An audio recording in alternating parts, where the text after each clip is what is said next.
Bonsoir. Avez-vous remarqué qu'aujourd'hui l'apparence est centrale et essentielle, que ce soit pour la tenue que vous allez mettre pour votre entretien d'embauche de demain, que ce soit pour le packaging du produit que vous allez acheter ou pour le livre que vous allez récupérer sur l'étagère d'une librairie, le design, la conception, l'image qu'ils envoient sont centraux.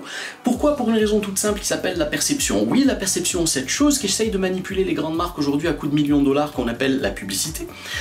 Forme moderne de propagande qui sert à influencer votre geste d'achat et à avoir pression sur votre subconscient pour vous pousser à acheter involontairement ou volontairement cette montre de vos rêves, la smartwatch, la même smartwatch que celle de votre voisin, ou la voiture que vous aimeriez bien conduire à 200 à l'heure, les cheveux au vent.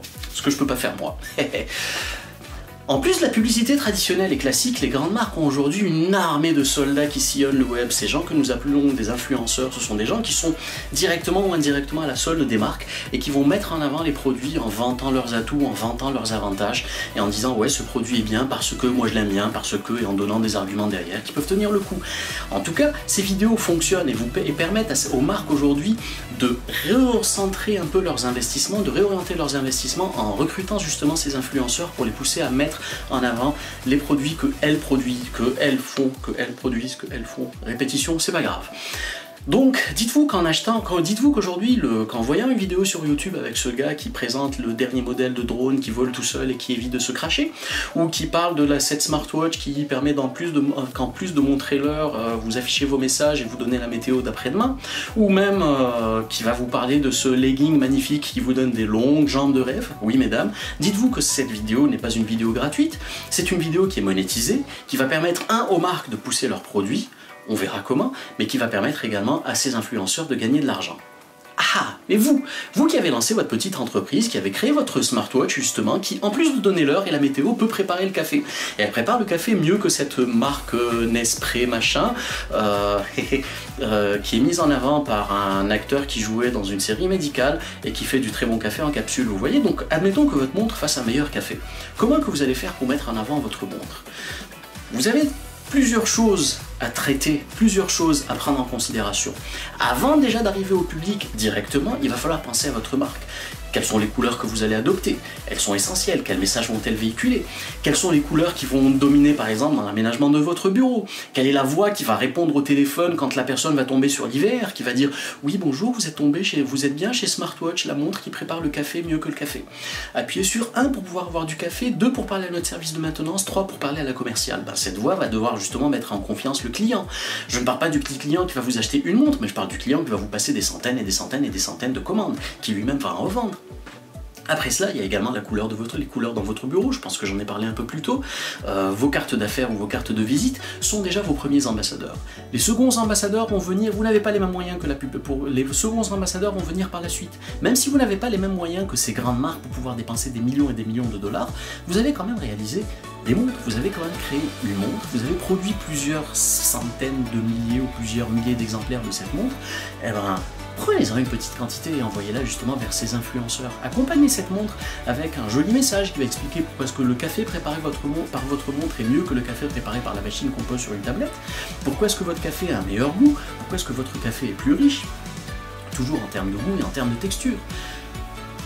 Bien sûr, dites à ces influenceurs qu'après test, ils pourront garder la montre qui prépare du café. Ça vous fera toujours des clients pour vos 2 aides qui marchent que sur votre montre, qui ne marchent pas sur votre machine, bien sûr.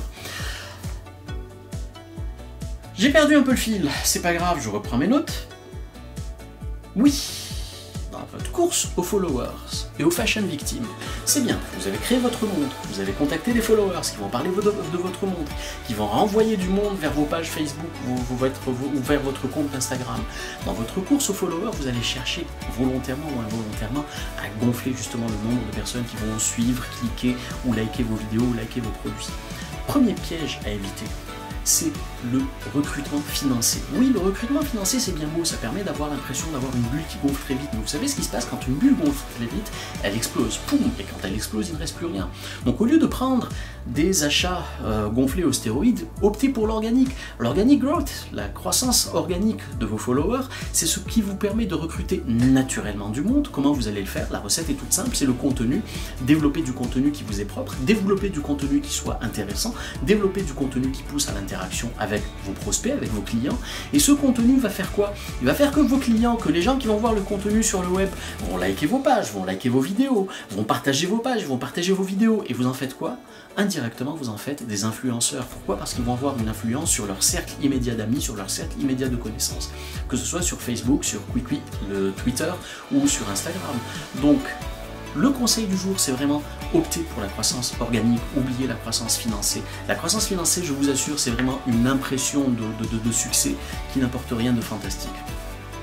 Donc le premier point, ça va être vos couleurs, vos logos et le design que vous donnez à tout ce qui va entourer la vie administrative de votre entreprise. Le deuxième point, c'est votre produit, il doit être irréprochable. Le troisième point, c'est bien sûr tout ce qui est la mise en avant de votre produit. Votre budget marketing doit également être bien pensé. Ne pensez pas pouvoir lancer un produit avec un budget marketing qui est un dixième d'une fraction de ce qu'il devrait être. Ne pensez pas pouvoir faire votre plan marketing par votre nièce qui est en train d'étudier la publicité au niveau de l'école de machin de publicité du quartier et qui apprend tout juste à manipuler CorelDRAW. Non.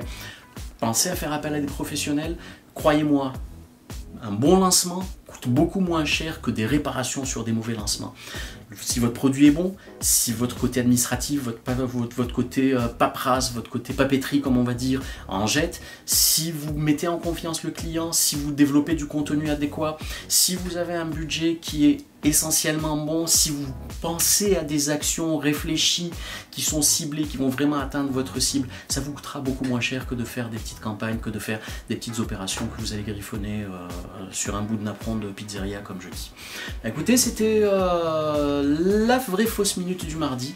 C'est le deuxième épisode. Excusez-moi, le texte est un peu plus long que celui de la semaine passée. J'ai eu beaucoup de mal à le retenir pour certaines raisons que je ne citerai pas. Si vous avez entendu gratter à la porte, c'est mon chat qui grattait à la porte. Si vous avez entendu des clochettes, c'est mon deuxième chat qui se déplaçait dans la chambre. Et vous avez entendu un claquement d'os, c'est mon fils qui est derrière, qui a claqué son genou. Je ne sais pas pourquoi. À bientôt tout le monde et à la semaine prochaine. Ciao.